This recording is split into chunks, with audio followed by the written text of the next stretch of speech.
ó ti jáde sí gbogbo ayé, gbogbo èèyàn ti gbọ́, ṣùgbọ́n wọn ti gbọ́ tó, wọ́n sì ní láti gbọ́ díẹ̀ sí.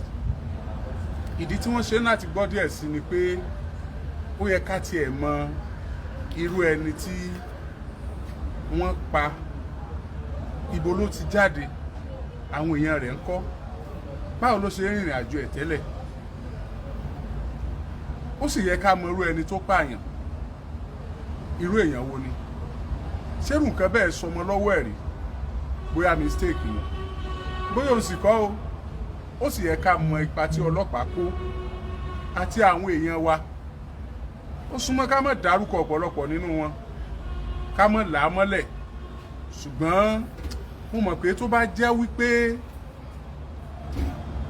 irú ọmọ tí wọ́n pa yìí tí ò bá sí àwọn èèyàn náà, tó yẹ pé ìlú Èrúwà, Ìbàràpá, ó jẹ́ ibi tí ojú ti ká ojú, tí wọ́n ti mọ́ra wọn, tó bá ṣe ibì kan tí wọn ò ti ránra wọn ni, àwọn ẹbí ọkùnrin tí wọ́n pa yìí nìkan ni wọ́n bá máa dẹ́kun sùn.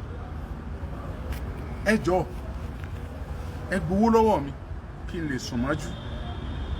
Iṣẹ́ tá a mọ̀ pé ń ṣe nìyẹn. Tuntun yẹ kẹ́rù ó bà mí, síbẹ̀ ni tó lò hòtẹ́ẹ̀lì gan ló yẹ kó gba security, kí wọ́n má bàa mọ yọ ẹni tó ń lo hòtẹ́ẹ̀lì ẹ̀ lẹ́nu, kán lè máa ní àlejò sí. Regular customer, regular client lárákùnrin yìí jẹ́ ní hòtẹ́ẹ̀lì tá à ń sọ yìí o, Hilton hotel. Regular client tí wọ́n ní, ẹjẹ́ gbọ́rọ̀ lẹ́nu ẹni tí ẹni tó kù ìgbọ́mú lẹ́nu ẹ̀ gan, ẹ̀gbọ́n rẹ̀ gangan, ọmọ ìyá, ọmọ bàbá. Báwo ni wọ́n ṣe rìn tọ́rọ̀ fi débi tó dé yìí? Ṣùgbọ́n tá a mọ̀ báyìí ni pé wọ́n fi aṣọ ilé ìtura Hilton, wọ́n fi wé arákùnrin tá à ń wí yìí. Wọ́n wá jù sínú páálí, wọ́n wá lọ bò mọ́lẹ̀ nígbà tí wọ́n yọ ohun tí wọ́n fẹ́ yọ. Ẹ jẹ́ gbọ́rọ̀ lẹ́nu ẹni tí í ṣe ẹ̀gbọ́n arákùnrin gan, báwo ló ṣe ṣẹlẹ̀. Ọlọ́run ṣàánú wa o. Ẹ dákun bò là ń lọ gan-an. Ẹni tó ní hòtẹ́ẹ̀lì yìí, òun náà ló ní Odùduwà University.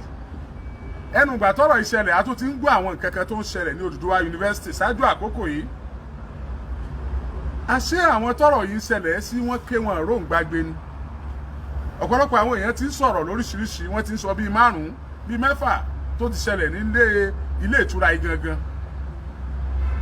A chartered accountant, a director of finance ní multinational company,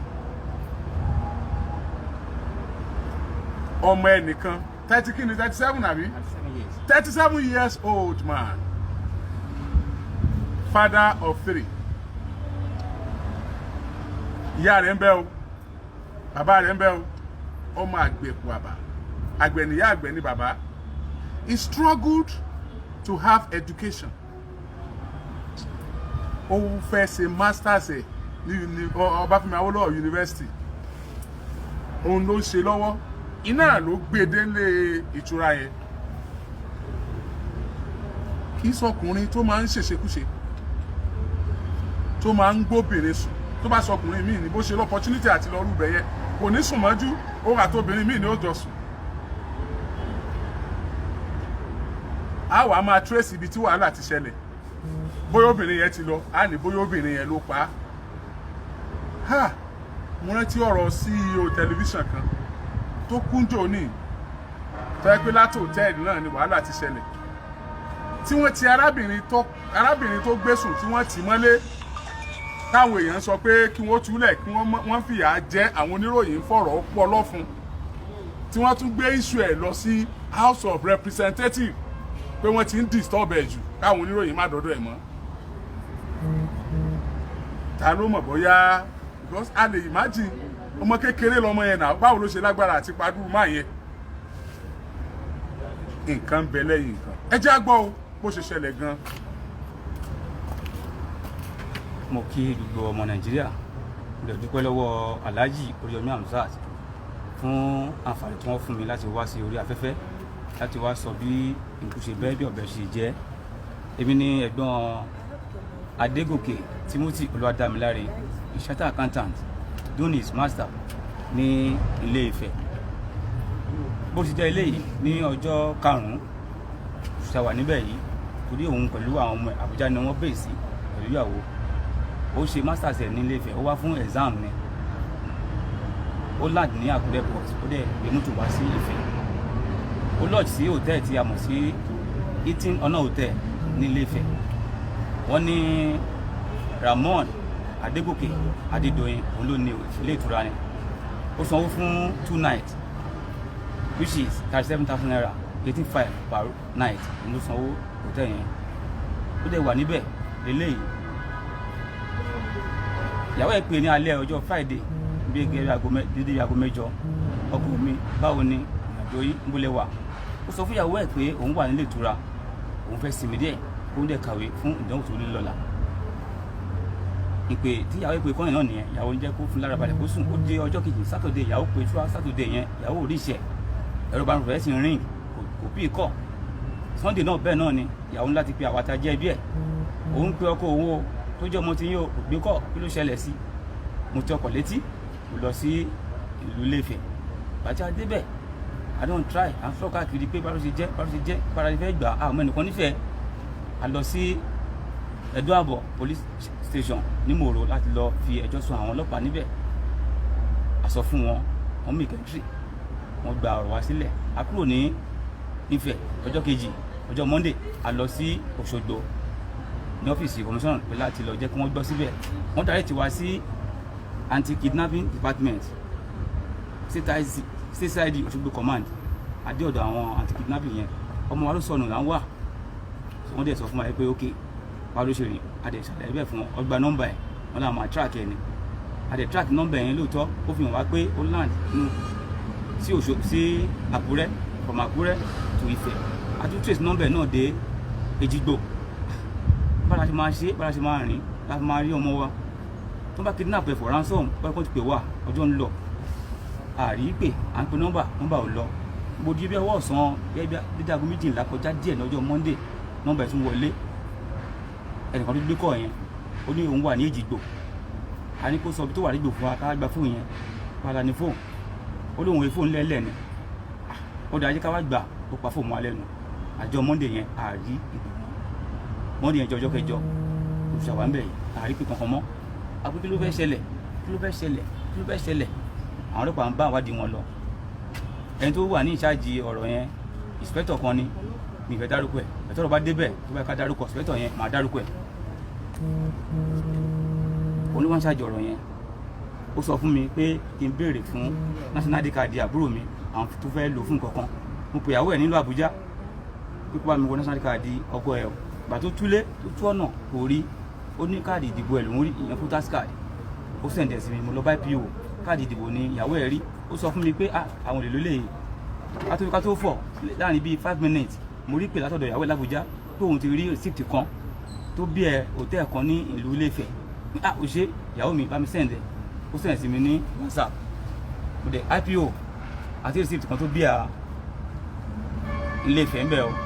Ìyàwó yẹ pé last olóhùn wà ní hòtẹ́ẹ̀ room òun ní last. Hòtẹ́ẹ̀ yẹn jẹ́ previous receipt tó lò nígbà tó wá fún exam. Mo sọ fún IPO àbò ní ẹ jẹ́ ká try ẹ jẹ́ ká lọ sí hòtẹ́ẹ̀ yẹn. Àbá débi àmà béèrè fún lodgers document wọn. Bóyá máa rí ń bẹ̀. Agbéra ń lọ. Bàbá tún make contact pé ok ká tún ṣiṣẹ́ lórí account number ẹ̀. Bóyá ó make transaction kan ní ọjọ́ Friday. Bàtà ṣe lórí account number ẹ̀, wọ́n jẹ́ ká mọ̀ pé ó make transaction lóòótọ́. Ó transact owó tó jẹ́ 37,000 naira sí ọmọ kan tó ń pè ní Adédèjì Adésọ́lá Tóbilọ́ba. A sọ fún wọn ní báǹkì yẹn kó bá wa wo àdírẹ́sì ọmọ yẹn náà because ó ṣe wá ní kàyéfì. Owó tí a lórí receipt yẹn tí ìyàwó ìṣẹ́ni tìwátà Àbújá yẹn, owó yẹn jẹ́ 37,000 naira lówó yẹn jẹ́. Ìgbà tí wọ́n bá tún wo àkáǹtì yẹn, owó yẹn wá tún jẹ́ 37,000 naira tó transfer sí ọmọ yẹn. Èèyàn bà mí lọ́kàn jẹ́ Ọlọ́run àṣẹ wọn àti ojú tó rọ̀bọ̀ bóyá ọmọbìnrin ló jí ọmọ wa gbé àbí ó lè jẹ́ ọ̀rẹ́bìnrin rẹ̀ ni a lè mọ̀. Ìgbà tó yá wọn wà àdírẹ́sì yẹn, ó jẹ́ àdírẹ́sì Ilé Ifẹ̀. IPO nílé IPO ní ẹ jẹ́ ká lọ, ó kó àwọn ọlọ́pàá sínú mọ́tò a lọ sí Ilé Ifẹ̀. Bàtà dé hòtẹ́ẹ̀ yẹn, Hilton Honor Hotel Ramon Adégòkè Adédoyin òun náà ni olùdásílẹ̀ yunifásitì Odùduwà tó wà ní Ìpètùmọdù. Àtà débẹ̀ abéèrè orúkọ ọmọ yẹn ó jáde olóhùn ní IPO ìfẹ́ dárúkọ IPO yẹn ìtọ́rọ̀ bá kàn tó bá yẹ kí n dárúkọ ẹ̀ àbí tí wọ́n bá bí mi pé kí n dárúkọ ẹ̀ máa dárúkọ ẹ̀ lẹ́mi fẹ́ dárúkọ ẹ̀ ẹni tí mo mọ̀ ni I have his number ó wà lórí mi ó dẹ̀ wà lọ́wọ́ mi so ẹ̀yẹ ká máa bọ́rọ̀ lọ. IPO ń bí ọmọ yẹn pé ṣọ́ọ̀ ló ń jẹ́ Adédèjì Adésọlá tóbi lọ́ba olóhùn ló ń jẹ́ bẹ́ẹ̀ ǹjẹ́ ọmọ ẹni tó ń jẹ́ Adégòkè tí kò tí ì pé Timothy Jálẹ̀ ó sọ pé òun ọmọ ẹni tó jẹ́ bẹ́ẹ̀ IPO ní farabalẹ̀ jẹ́ kí n sọ̀rọ̀ jálẹ̀ ó sọ̀rọ̀ jálẹ̀ olóhùn ọmọ ẹni tó ń jẹ́ bẹ́ẹ̀ ó dáa ọ̀pọ̀lọpọ̀ wà ní duty ní ọjọ́ Friday olóhùn ló wà ní duty ẹnìkan wá sí bí ó sẹ́ǹdì owó kan sínú àkáǹtì ẹ̀ bá ló ṣe jẹ́ ó ní ẹnìyẹn wọlé wá ó ló ṣe dàbí òun ò tiẹ̀ dáhùn dáadáa bẹ̀ bó ṣe wọlé ó lóun fẹ́ gba yàrá ó lè lò ní yàrá àwọn alátẹ̀ńtà ẹ̀mí ó yẹ sọ̀rọ̀ yẹn ibi fẹ́ gbá ojú ẹ̀ IPO ní kíní sùúrù èlò ní yàrá yín báwo àti rí previous receipt ó sì wà lọ́wọ́ wa that means ó ní ẹ̀dí mọ price room hotel yẹn ó ti ń sunbẹ̀ tẹ́lẹ̀ ó wá tún béèrè pé ó tún wá ń bí ẹ pé èlò ní yàrá yín ẹni tó ti ń wá bẹ́ẹ̀ akẹ́ ìbéèrè náà ni pé tí rèmú wa ń lẹ̀ ó máa wà ń lẹ̀ èwo ló wà ń lẹ̀ ló máa bí yín á lẹ̀ sanwó fún yín ká má fọ̀rọ̀ gùn ó ní ó dóòtọ́ ló sanwó sí àkáǹtì òun ó sì bá tiẹ̀ lọ ó lóun padà bọ̀ àwọn ohun dẹ̀ rí mọ́ nǹkan tó mọ̀ náà nìyẹn kò jù bẹ́ẹ̀ lọ àti ohun tó wá rí bẹ́ẹ̀ ẹ fún wa ní dọ́kúmẹ̀ntì ẹ fún lọ́ọ̀yà àwọn èèyàn wọn bí jáde IPO gbà ká tó kúrò níbẹ̀ IPO ti ṣiṣẹ́ lórí dọ́kúmẹ̀ntì yẹn torí ó gbìyànjú tó bá ṣe ohun tí ọ̀dà mo máa sọ ó dáfẹ́ mo wà yìí tó bá ṣe ohun tí ọ̀dà mo máa sọ inspector yẹn ó gbìyànjú lórí àárín yẹn díẹ̀ ó ti wò ó a ti rí pé nọ́mbà receipt kan ti miss IPO wa ń béèrè ń pèsè wọn pé receipt yìí ti miss kí ló fà á tí ẹ ṣe jump sí nọ́mbà yìí ó yẹ kó bẹ̀rẹ̀ láti nọ́mbà yìí ni kí ló fà á bẹ̀rẹ̀ láti fún mi kí ló ṣẹlẹ̀ sábúrò mi bàtà ń bá a lọ IPO fi akọ̀ sọ ọmọ ẹbìnrin lọ́wọ́ ó arrest ẹ̀ àgbé lọ sí Òṣogbo láti fẹ́ wọ́n máa nú bá wa ó bá ọmọ yẹn sọ̀rọ̀ ó ní lọ́ọ̀yà lòun pé kò máa bá ọmọ yẹn ní Òṣogbo kó máa wọ̀rí kó máa tẹ̀lé wa lọ Adóṣogbo wọ́n tún bí lọ́rọ̀ kò jẹ́wọ́ the following day tí mo débẹ̀ ní IPO sọ fún mi pé new development ti jáde o pé a máa ń láti lọ sí Ifẹ̀ láti lọ tún make order arrest IPO màkúṣẹ́ amúra agbọ̀nàfẹ̀ bẹ̀ká tó lọ IPO jẹ́ kí n mọ̀ pé ọmọ yìí ti òun ló fi ọ̀nà hàn wá tó fi jẹ́ pé ká tún fẹ́ lọ arrest àwọn márùn-ún mi wípé ọmọ yẹn ní kó òun mú document àgbà ní hotel yẹn wá ọmọ yẹn wá mi rí báyìí pé orúkọ yìí kì í ṣe orúkọ òun ni láti yí láti mú dẹ̀ kọ́ definitely wọ́n ti doctor document yẹn ọmọ yẹn wá ní kí IPO fún un ní fóònù ẹ̀ ọmọ yẹn tẹ fóònù yẹn IPO gbà lọ́wọ́ ẹ̀ ó wò ó ti rí i pé ọmọ yẹn ti snap document yẹn sí orí fóònù ẹ̀ àwọn tó lọ ìṣó hotel yẹn lọ́jọ́ yẹn wọ́n jẹ́ 16 mẹ́rìndínlógún ni wọ́n orúkọ àbúrò mi ní number 1 Adégòkè Timothy Olúwadámiláre room 305 ní wọ́n allocate fún and he paid 37,000 naira for 2 nights followed by other name the name making 16 èyí tó ń ṣe gbé fún wa ní hotel yẹn 15 ló wà ń bẹ̀ IPO ní báyìí a ní láti lọ sí Ifẹ̀ láti lọ make more arrest wípé receptionist ti ọmọ yìí Bísọ́lá yìí tó hand over fún following day àti àwọn others tó ń jọ ṣiṣẹ́ get them arrested àgbé wọn wá sí Òṣogbo ládébẹ̀ àgbé wọn láti tó gbé wọn ní Adédoyin yìí tó ní hotel yìí tó ti ń wá náà àti ṣe pankipanki níbẹ̀ yẹn wọ́n lè testify sí IPO lè testify sí èmi tí mo ń hot tẹ́pà búrò mi ni wọ́n ṣe nǹkan tí ò dáa fún tí mo ń hot tí mo bá búrò mi Adédoyin wá ń ṣe ìsìnmẹ̀sìnmẹ̀ àtàwọn ọ̀rẹ́ kan níbẹ̀ mo blast wọn fẹ́ cause nuisance níbẹ̀ lọ́jọ́ yẹn they have to beg me pé kí n ní sùúrù ọ̀rọ̀ ní sùúrù kọ́ ilé yìí o Adédoyin àwọ̀ ju ọkùnrin náà ń pè ẹ́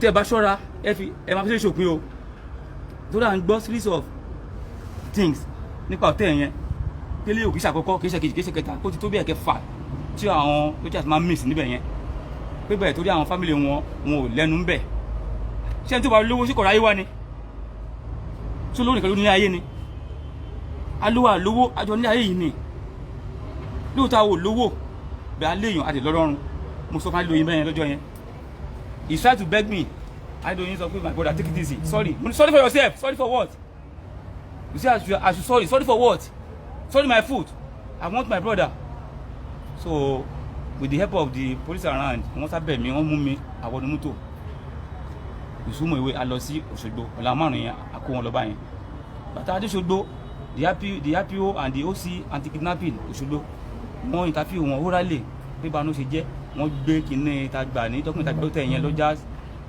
names contact ìtagbà ló tẹ̀ yẹn wọ́n á bí wọ́n ní kọ̀ọ̀kan pé ta ló ṣe jẹ́ ọ̀kan ní sẹ́kà lòun ìkejì ní òun ní manager 4 ọ̀kan ní òun ní receptionist eléyìí lòun lọ́dítọ̀ auditor wọn ló handle fún akíní fún wa náà ṣòwò tí auditor ni olóhùn tí auditor ok ẹ sọ báwo ni orúkọ ẹni ṣe mix báwo ṣe mix adẹ àti ó dẹ̀ ṣú ẹ̀ fún lórí fóònù Adésọlá yẹn àbí Tóbilọ́ba yẹn pé ẹ wá wò ó wọ́n dẹ̀ rí wọ́n yanu ni ìpínlẹ̀ òtún àwọn sáyẹn lé ìbọ̀ ilé yìí àwọn kan dọ́kítọ̀ ẹ̀ ni àti òní kan jẹ́wọ́ wọn ò jẹ́wọ́ until the following day but one of them náà tá a mú yẹn wọ́n pè láàfà ọmọ Èjìgbò ni and through our tracking I track ẹ̀ pé fún ẹ̀ d'Èjìgbò and someone pick it kó ń wà d'Èjìgbò wọ́n yóò má jì adẹ̀ tún mú àfà yẹn ó fún jẹun Èjìgbò ìyẹn receptionist wọ́n á pè àfà yẹn pé àbí wọ́n bí àfà yẹn pé àfà ìgbà wọlé ẹ̀kọ́ close ní ẹnu iṣẹ́ ó ní 12 to 12 ní ìgbà ló close ó ní 8 ní ń bọ́ lówó lọ olóńlò Èjìgbò kí lọ sí Èjìgbò olóhùn lọ family house òun lọ kí wọn òun lọ lé nǹkan kan ṣe pé ọ̀rọ̀ yìí ti rí bákan àgbẹ̀mú sọ fún IPO pé IPO olójútu àfà àti director iléeṣẹ́ yẹn Adédoyin kó bá mi wá àbúrò mi nǹkan tí mo fẹ́ nìyẹn kó bá mi wá àbúrò mi later ni wọ́n ṣe wá bá wọn investigate lọ ní wọ́n bá wọn sọ̀rọ̀ ẹ̀wọ̀n mo tètè jẹ́wọ́ bẹ́ẹ̀ mo dúpẹ́ lọ́wọ́ mo sọ síwájú mo dúpẹ́ lọ́wọ́ Alhaji Oríyọmí Hamzat fún àǹfààní tí wọ́n fún mi torí àwọn studio wọn báyìí mo tẹ̀ dúpẹ́ lọ́wọ́ àwọn ọmọ Nàìjíríà torí wọ́n dìde sí wa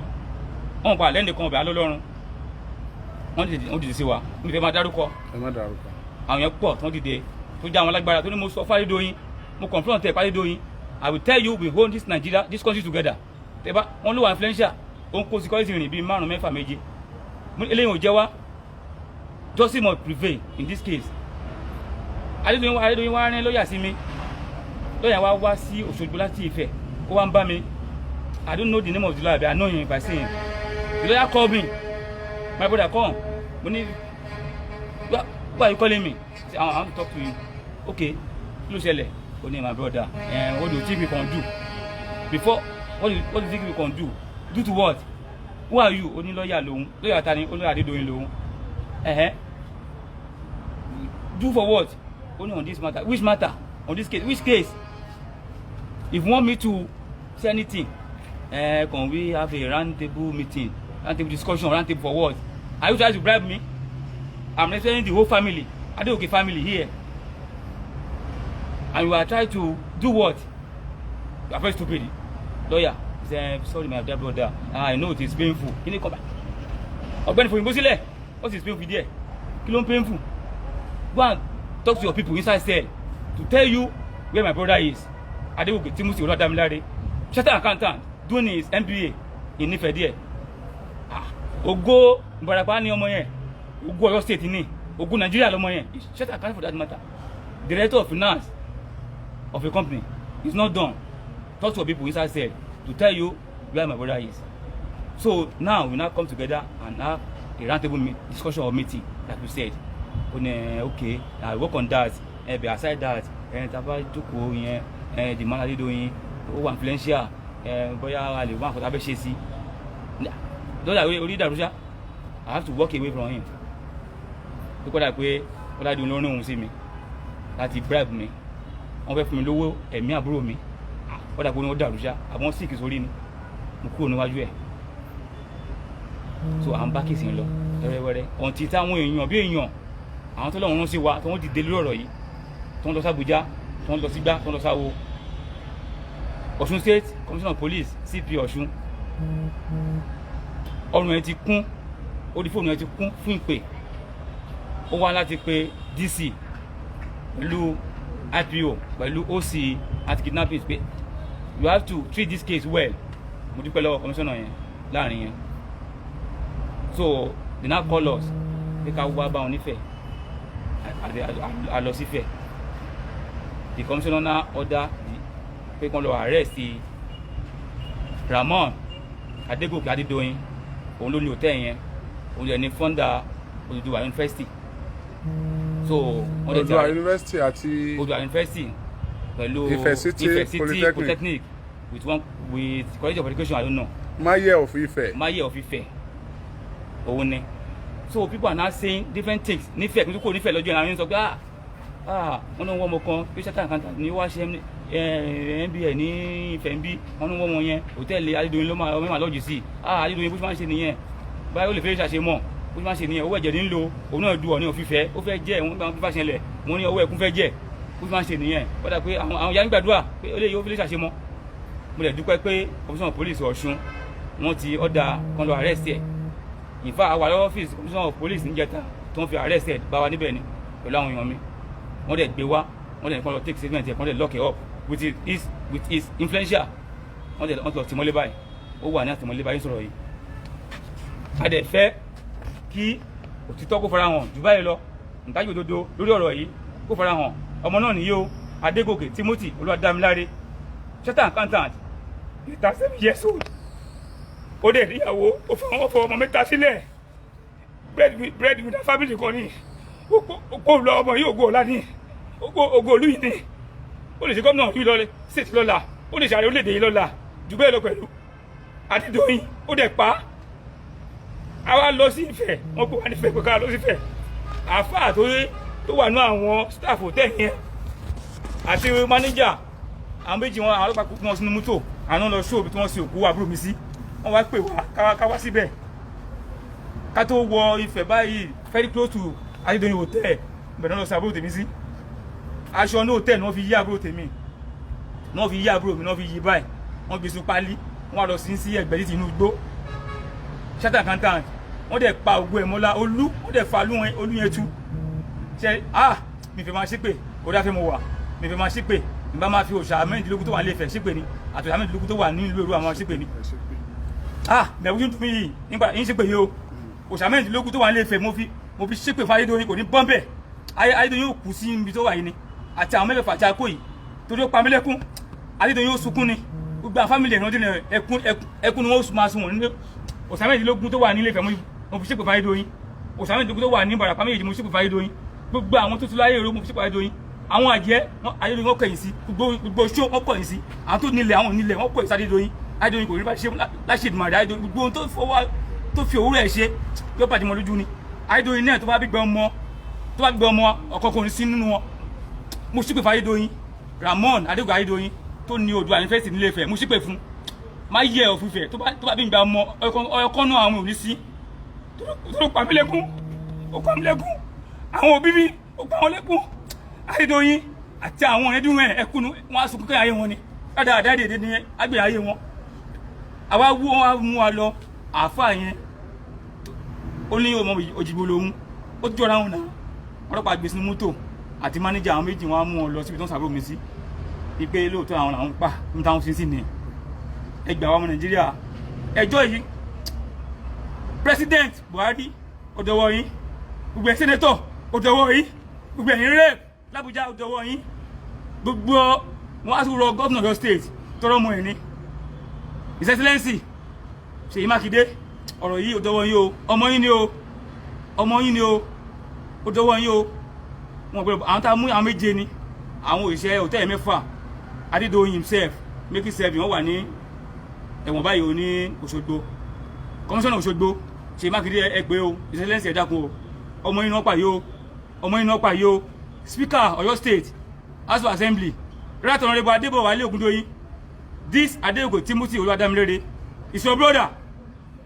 your brother you hail from the same town make it fast contact your colleagues your friend ní Òṣogbo ẹ bá wọn sọ̀rọ̀ ní Ọ̀ṣun state Speaker Ọ̀ṣun state ẹ bá sọ̀rọ̀ ẹ bá gómìnà sọ̀rọ̀ in fact Débò Ògúndóyin Honorable Speaker go and meet the governor I know the governor will be hearing me now mo dẹ̀ gbọ́n pé governor máa ń gbọ́ ọ̀rọ̀ táyà máa ń sọ kòkòrò ní wà kí a lè mọ̀ pé ọmọ yìí ọmọ governor ni ọmọ speaker ni Speaker Ọ̀yọ́ state àti Adégòkè tí mo fi ọmọ tó pa sí hòtẹ́ẹ̀lì Adédoyin yìí nífẹ̀ẹ́ yìí wọ́n jọ wá tìlú kan náà ni they are from the same constituency same town they are blood Speaker ufa to you go and meet the governor of Oyo State. Talk to the governor of Oyo State. Governor should call his counterpart in Osun State. You also contact your friend there, Osun State House of Assembly Speaker there. Call him, talk to him. Ẹ pa Abuja o. President Muhammadu Buhari, ó dọwọ́ yín. Gbogbo senator, ó dọwọ́ yín. Gbogbo rep, ó dọwọ́ yín. Wọ́n sì sọ pé Adédoyin pé kó wà influential, ó lágbára, ó lówó, ó mọ̀yàn.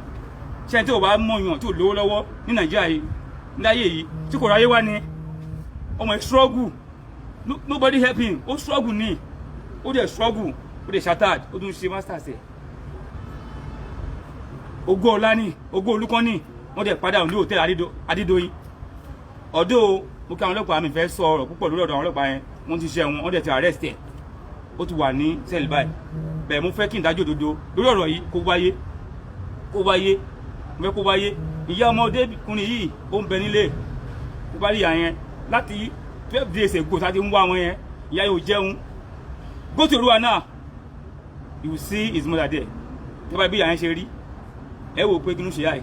Àbúrò sick láti bí ọdún méjì ni. Ìgbà tí ò jẹun ó ń ronú. Ó ní wọ́n ti pa ọmọ òun. Ṣùgbọ́n ó fẹ́ kú rí bẹ́ẹ̀.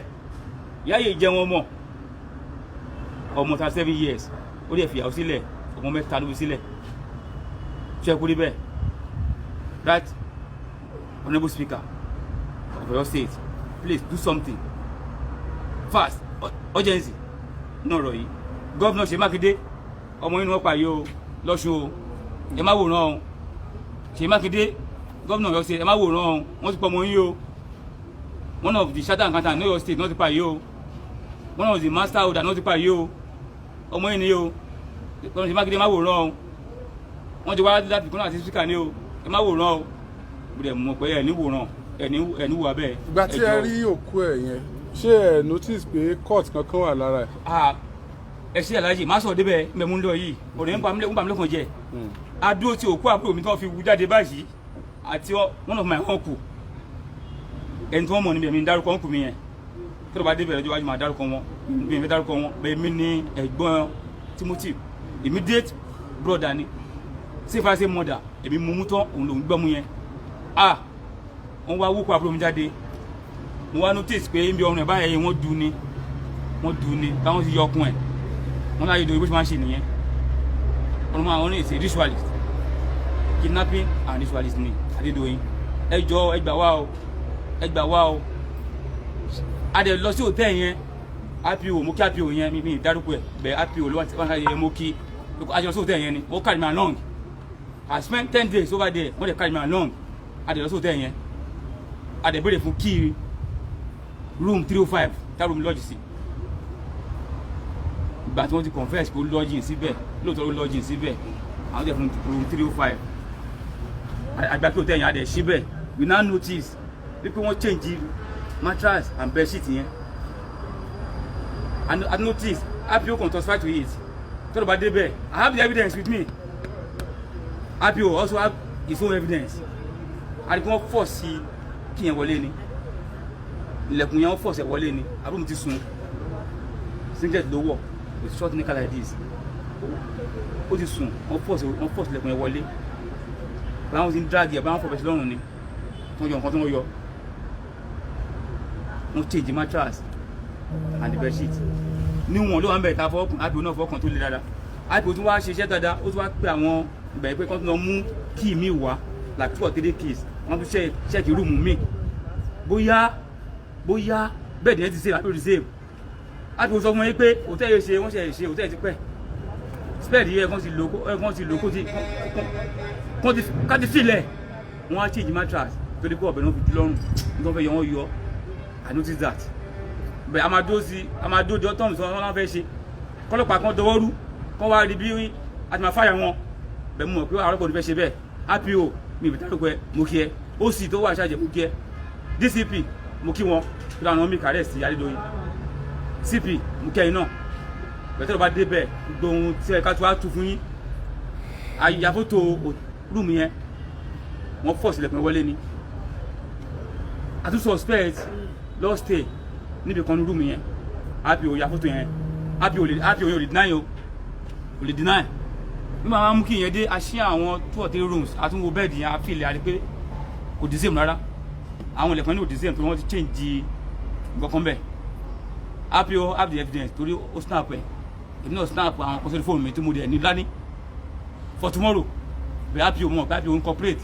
kò ní compromise láyé ìyẹn APO yẹn lọ́tà fẹ́ compromise we fire him we fire them díẹ̀ bẹ́ẹ̀ mọ̀ pé àwọn ọlọ́pàá yẹn wọ́n try tó ń bá try ni wọ́n ní má dọ̀ yìí wọ́n ti mú bẹ́ẹ̀ ìdájọ́ òdodo ní kó wáyé lórí ọ̀rọ̀ yẹn wọ́n du ọlọ́run yẹn ni wọ́n du ọ̀run yẹn wọ́n yàn kán bẹ́ẹ̀ bí a fẹ́ dúró de autopsy yẹn kó jáde ká wo nǹkan tí wọ́n sọ àárọ̀ ni mò ń gbọ́ tí wọ́n ní àwọn ọmọ Oòduà University àti Ifẹ̀ Polytechnic City àbí kí wọ́n porúkọ wọn ní wọ́n lọ tẹ̀ ìpélébé kan wọ́n ń pín káàkiri fún àwọn ọmọ school pé irọ́ ni o àbúrò tèmi ò lọ́ọ́ sí hòtẹ́ẹ̀lì Adédoyin wọ́n fẹ́ ba ayélujára kọjá ni múlábùdó wọn dàrú ni àmọ́ sick sórí ni we have evidence before receipt ó wà lọ́wọ́ wa document ó dẹ̀ on the 5 yẹn lọ́jà gbogbo wọn wà evidence wà lọ́wọ́ APO lè deny ó wà orí fóònù Abisola àbí lórúkọ ọmọ yẹn ẹ̀yìn tóbi lọ́ba yẹn Adéṣọlá Adédèjì ó wà lórí fóònù ẹ̀ APO tó bẹ́ẹ̀ kó delete ẹ̀ lórí fóònù ẹ̀ kò tó bẹ́ẹ̀ kó delete ẹ̀ ó wà lórí fóònù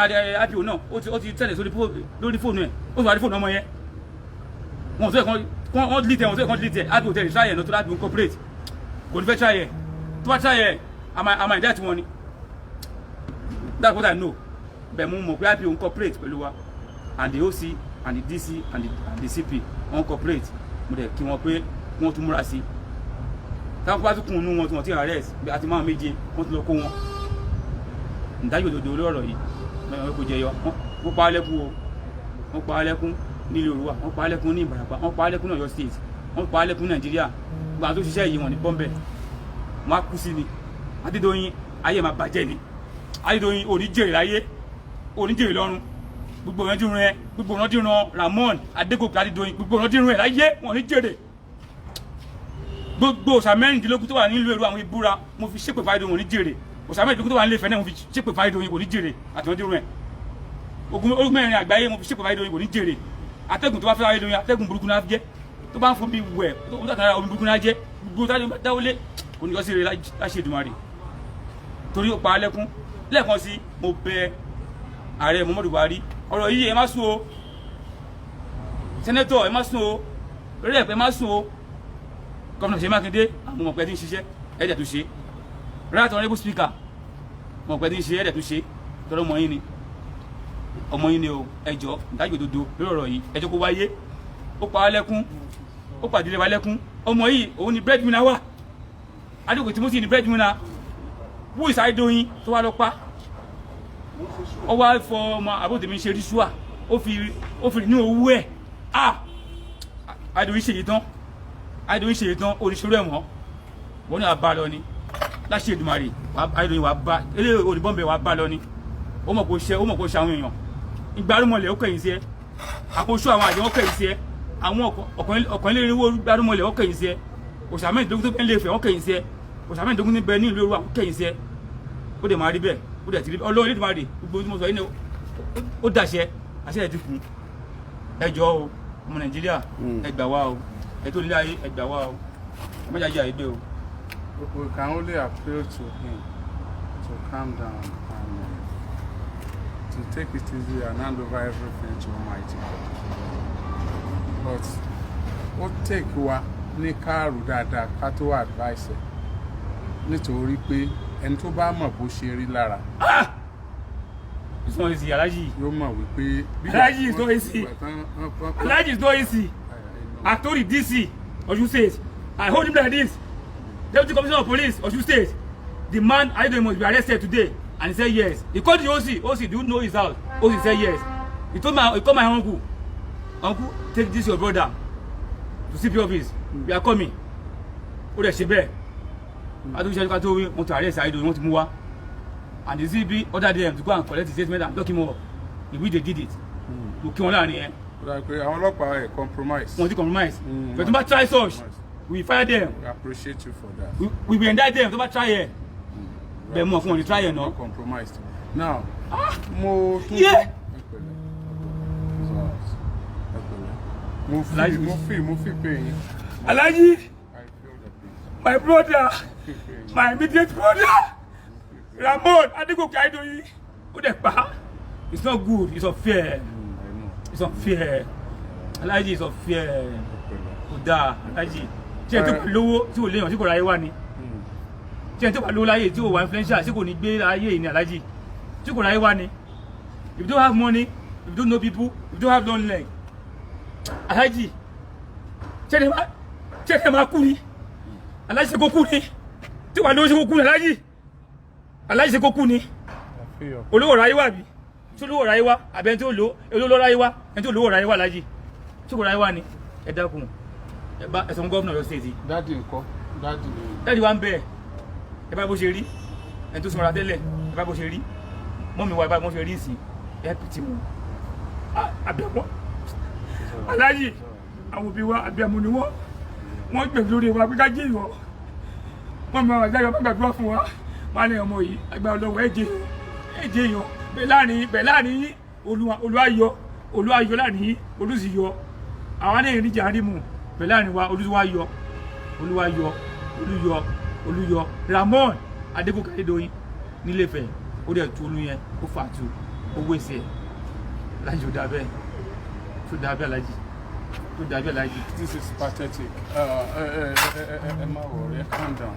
Ní agbára Ọlọ́run, justice will prevail on this matter.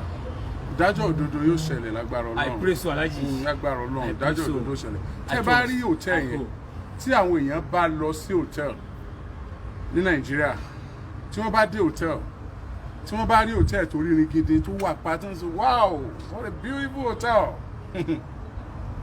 Ọkàn yóò balẹ̀ yóò sùn pé security wà dẹ́ wọn ní ṣe ritual lóòtẹ́ẹ̀lì tẹ́ ẹ bá lo tówẹ̀ míì tẹ́ fi nura báyìí ẹ ti ń ṣe àwògò yín tẹ́ ẹ bá sùn sórí bẹ́ẹ̀dì míì lóòtẹ́ẹ̀lì báyìí tẹ́ ẹ bá ní àǹfààní láti gbé mattress yẹn sókè ẹ ti ń bẹ lábẹ́ bẹ́ẹ̀dì yẹn ní tó lágbára ni lóòtẹ́ẹ̀lì tẹ́ ẹ bá daṣọ ìbora tí ń bẹ lóòtẹ́ẹ̀lì míì ogún èèyàn ti ṣe àrèdànù mo wá fẹ́ bí yín níbo làá wà á máa sùn tá a bá délùú tá a nílé ṣé bó hòtẹ́ẹ̀ náà là á sùn wọ́n dẹ̀ ti gbowó wọn no wonder ọ̀pọ̀lọpọ̀ ti sọ pé hotel business is a lucrative business kì í ṣe pé owó táwọn èèyàn san làwọn kan rì láìlé lórí nínú wọn wọ́n wo àwọn tó ti ní hòtẹ́ẹ̀ tí wọ́n lówó wọn ò mọ̀ wípé ritual ọ̀pọ̀lọpọ̀ ń ṣe kì í ṣe gbogbo wọn o ṣé ẹ gbọ́ mi kì í ṣe gbogbo wọn o àwọn kan ní hòtẹ́ẹ̀ tó yẹ pé owó tí wọ́n ń gbà wọlé ń bẹ̀ òun náà ni wọ́n ń ná o wọn ò báyé èèyàn jẹ́ o bọ́n tí èèyàn bá rí hòtẹ́ẹ̀lì hilton hòtẹ́ẹ̀lì yìí tó bá ń ka méní méjì nífẹ̀ẹ́ kò sí nínú hòtẹ́ẹ̀lì tó wà lọ́wọ́ ẹ̀yìn hòtẹ́ẹ̀lì tó rí dáadáa ni location wà pa wọ́n ṣe ìta rẹ̀ tó rí ni gidi tó pé tí èèyàn bá wọ bẹ̀ yóò pé no kì í ṣe hòtẹ́ẹ̀lì jẹ́kúbẹ́ àwọn hòtẹ́ẹ̀lì jẹ́kúbẹ́ yẹrí ń bẹ́tọ̀ gan lèèyàn ti lè máa bẹ̀rù pé bóyá wọ́n lọ ritual mo tún gbọ́ pé kan ti ṣẹlẹ̀ lẹ́kọ̀ọ́ hòtẹ́ẹ̀lì ńlá náà wọ́n pè é nẹ́tíwọ̀kì ti lọ mo gbọ́ pé kan tún ṣẹlẹ̀ lẹ́kọ̀ọ́ hòtẹ́ẹ̀lì ńlá náà wọ́n pè é Nàìjíríà níbo là ń lọ ó dá àwọn ọmọ tí wọ́n ń kẹ́kọ̀ọ́ ní Odùduwà yunifásitì àmọ̀ ṣe nǹkan a gbọ́ pé tó ti ń ṣẹlẹ̀ nílé ìwé yẹn náà máa yìí náà wọ́n dẹ̀ ló ní yunifásitì lẹ́nu ìgbà tọ́rọ̀ ìwà ṣẹlẹ̀ wọ́n ní PR tí Ramon Adégòkè Adédoyin ṣe hòtẹ́ẹ̀lì yẹn nìyẹn bá fi àwọn èèyàn báyà wọ́n rí hòtẹ́ẹ̀lì yẹn lẹ́ ń wò yẹn o hòtẹ́ẹ̀lì yẹn lẹ́ ń wò yẹn o wọ́n ní PR tí Ramon Adédoyin Adégòkè tó ṣe pẹ̀lú àwọn òṣìṣẹ́ rẹ̀ àwọn tó gbéṣẹ́ fún ni pé wọ́n wá lọ tẹ pamphlet kan jáde wọ́n wá lọ sí ilé ìwé Odùduwà yunifásitì rẹ̀ tó dálẹ̀ àti Ifẹ̀ City Polytechnic tó dálẹ̀ wọ́n wá pìwé yẹn pé wọ́n fẹ́ bà ló kọjẹ́ ni o àwọn ti ṣe research o àwọn ti rí i pé ọmọkùnrin tí wọ́n ń wá yẹn kò lọ́ọ̀jì sí hòtẹ́ẹ̀lì hilton hòtẹ́ẹ̀lì o kò lọ́ọ̀jì sí hòtẹ́ẹ̀lì Ramon Adédoyin Adégòkè o wọ́n wá háwé yẹn káàkiri tọ́ fíwé yẹn bá tẹ̀ ẹ́ lọ́wọ́ ṣó o mọ̀ pé wọn náà ò ní fẹ́ káwọn òbí rẹ̀ sunkún lórí rẹ̀ ṣó o mọ̀ pé ọ̀dọ́ ni ọkùnrin tá à ń sọ yìí ó lè ṣeéṣe kó jẹ́ pọ̀ ọ̀dọ́ nìwọ náà ó lè já àgbàlagbà nìwọ náà ó dẹ̀ lè jẹ́ middle age o gbogbo ẹ̀ tí èèyàn bá nírú kí lórúkọ ọkùnrin tá à ń wá yìí Adégòkè Timothy tá a bá nírú Adégòkè Timothy àsọmọ á nírú ẹ̀ àṣẹ̀gbọ́n àbí ká ní irú rẹ̀ àbúrò ta ló fẹ́ kí ògùn ná gbòǹgbò ìdílé òun kọ́ wọ mi? Ta ló fẹ́ kí ògo ìdílé òun kọ́ wọlẹ̀ láìpẹ́ ọjọ́?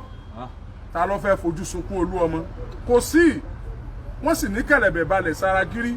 Ọlọ́kùnrin lọ́mọ ibi tí nǹkan gbé ṣe nínú ara. Ẹ dákun torí Ọlọ́run.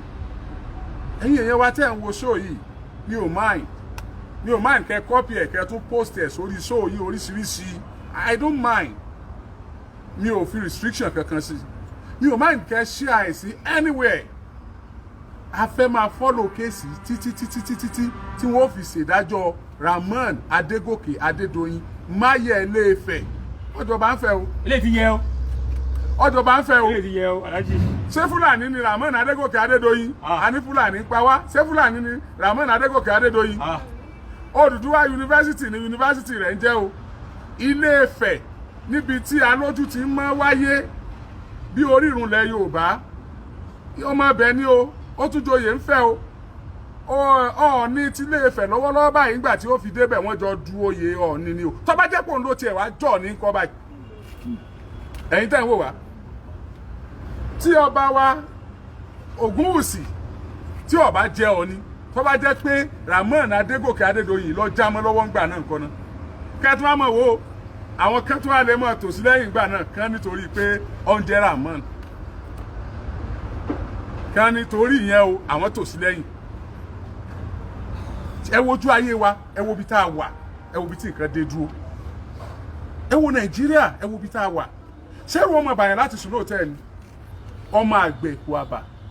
Ó dẹ̀ struggle. Ó ṣe first degree. Ó ń ṣe second degree ẹ̀ lọ́wọ́ which is masters. But ó tún ti wá gbìyànjú chartered accountant. Gbogbo alámọ̀ tó take láti jẹ́ chartered accountant náà.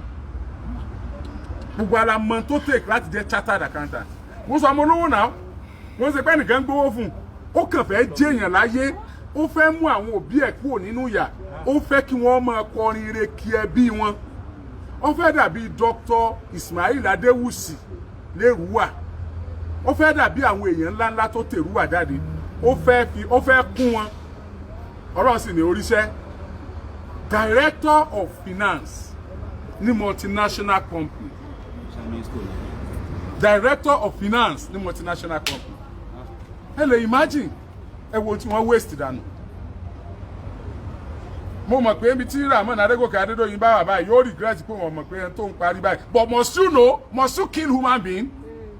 Must you? Must you kill human being? Kí ló ń wá láyé? Ẹ má wá sọ pé kí ni tún wá o. In tó ti ṣe kó tó ní ni o. Wọ́n máa ń renew rẹ̀ ni o. Wọ́n fi renew rẹ̀ ni o. Ẹ má sọ pé kí ló tún wá o. Kí wọ́n á ní future àwọn tó ń kàwé ní Odùduwà University báyìí. Àbí ìjọba ò ní fún wọn certificate mọ́ wọ́n ní wọ́n mọ̀ bá ṣe ritual. How many do we know like this? Ṣebí ìta àrí là ń sọ. How many hotels ló ń ṣe báyìí? Ṣebí ìta àrí là ń sọ. O ní university, o ní polytechnic, o tún ní wọ́n ló ní college of education náà tá àti ìmọ̀kọ rẹ o. Ó tún ní hòtẹ́ẹ̀lì. Gbogbo ibi téèyàn lè wà tó ti lè rí ìyàn lò. Gbogbo ibẹ̀ ní ń dálẹ̀. Ẹ̀yin ọmọ Nàìjíríà ní gbogbo ibikíbi tẹ́ ẹ bá ti ń wò wá. Adúpẹ́pẹ́ wò wá. Adúpẹ́pẹ́ pín kíní ìka. Ẹ jẹ́ kí wọ́n mọ̀ pé eégún tó ti jáde leléyìí tó ti kúrò láì wò.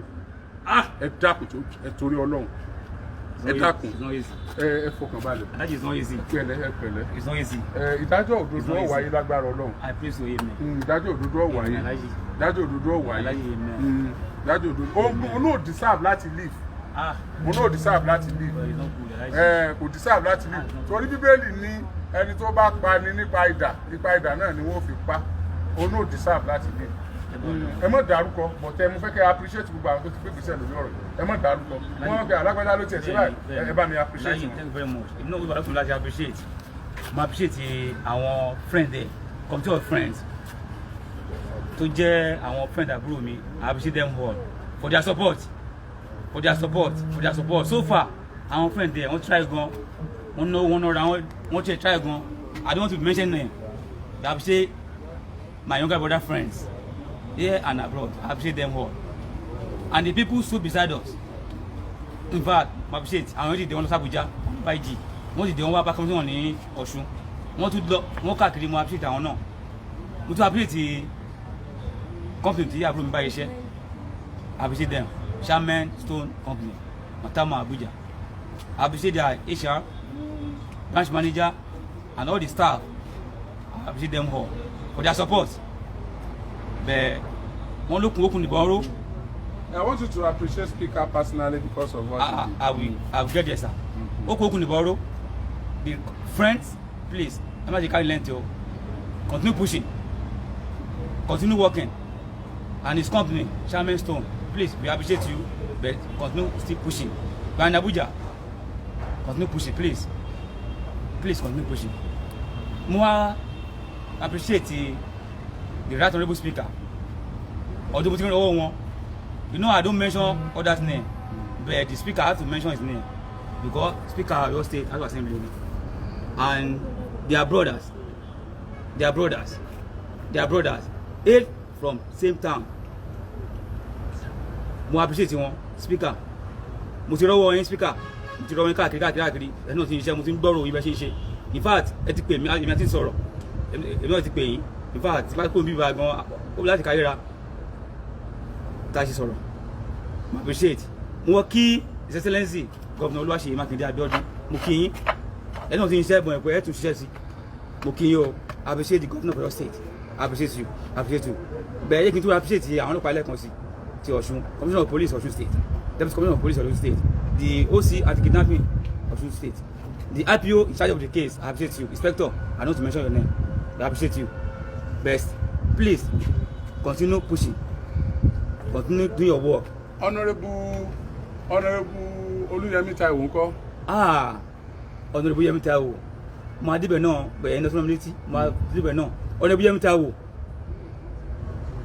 House of Representative members Tanini Barapa East and Ido Federal Constituency l'Abuja. It's in Abuja. Honorable Yẹmí Táíwò. He's my brother. Brother mi no. In fact, we are very close. Àwọn náà ti ṣe nǹkan kan. Ẹni tí wọ́n pa yìí àbúrò Honorable Yẹmí Táíwò ni. Oh, good. Honorable Táíwò pè mí personally fúnra wọn. Ó ti dà bá. I didn't call him because I'm not myself. I didn't get myself. But he called me all the way from Abuja. I even spoke with his essay. Even essay ti pè mí lẹ́nu gan. As what I say, no, we are working on it. If Honorable Yẹmí Táíwò will promise me pé àwọn máa tẹ́gbẹ̀ ní city àwọn, in which I know if you do it, as of rep, city wọn náà máa tẹ́gbẹ̀ níbẹ̀, àwọn máa take all necessary step. Mo wá rọ Alhaji Oyemi Hamzat, mo kí yín, bẹ̀rẹ̀ mo tún sọ fún yín níbi pé láti honorable speaker, mo rọ wọn mo bẹ̀ wọ́n pé ọ̀rọ̀ yìí kàn debate ẹ̀ ní house, Ọ̀yọ́ State House of Assembly, mo yẹ kàn debate ọ̀rọ̀ yìí níbẹ̀. Through the honorable speaker, ọmọ speaker ni, ọmọ constituency ẹ ni, they are blood brothers. So wọ́n debate on any House of Assembly Ọ̀yọ́ State, kí speaker debate kó dá sílẹ̀, wọ́n dẹ̀ sọ lórí ẹ̀, wọ́n sọ lórí ẹ̀, wọ́n dẹ̀ ṣe kí ni, wọ́n dẹ̀ jẹ́ kán mọ̀, and House of Rep also wọ́n debate lórí ẹ̀. House of Senate, honorable Senator Kọ́lá Balógun, àwọn senator constituency wa Ọ̀yọ́ Senatorial District, senator wa ọ̀rọ̀ yìí dọ́wọ́ yóò. We have rep there. Honorable Yẹmí Táíwò ti ṣiṣẹ́ lórí ọ̀rọ̀ yìí l'Abuja o. Senator Kọ́lá Balógun ẹni wà ní senator Ọ̀yọ́ South Senatorial District. Ẹni ẹ̀ ṣe nǹkan lórí ọ̀rọ̀ yìí o. Mi tí ò dọ́wọ́ yín o senator. Ẹni ẹ̀ ṣe nǹkan lórí ẹ̀. House of Rep ní iṣẹ́ lórí ẹ̀. Senator Kọ́lá Balógun. We came from same Senatorial District, which is Ọ̀yọ́ South Senatorial District. So ẹni ẹ̀ ṣe lórí ẹ̀ ọmọ yín ni o. Governor ẹ ṣe speaker ẹ seat lórí ẹ̀ ní house. Àwọn tó bá kẹ́ pẹ́ wọ́n kọ́ ló bá yọ. Ẹ jẹ́ kó mọ̀ pé Ọ̀yọ́ State alẹ́nu ń bẹ̀ ẹ jẹ́ kó mọ̀ yìí pé ọmọ inú ó pa ẹ jẹ́ kó mọ̀ yìí pé Adédoyin òun ẹ̀ ṣerú ẹ̀ wọn ò kì í ṣe é wá sí ń ṣe fáwọn kan eléyìí ló máa ṣàṣẹ mọ́ Adédoyin ní mo fẹ́ ni pé kó lọ sí àtàwọn tako yẹn ẹ̀mí wọn kó lọ sí kọ́fẹ̀ mi wọn di kẹ́fọ̀ mi wọn di wọn ẹ̀sìkú ti wọn by hand speaker kò tọwọ́ yín mo kì í yín o. Kò ní jù báyìí lọ ṣùgbọ́n à ń sọ fún yín adẹ̀bí ń tó yín létí a máa fún yín ní progress report on this matter time to time títí tá a fi máa rí wípé ìdájọ́ òdodo ó wáyé a máa fún yín ní progress report bó bá ṣe ń lọ ẹ ṣé gan ni o ẹ bá a ṣe àyè kó lè tàwọn alágbára lọ́wọ́ náà díẹ̀ sí ẹ ṣé ẹ pẹ̀lẹ́ ẹ yí pẹ̀lẹ́. Thank you very much. God bless you.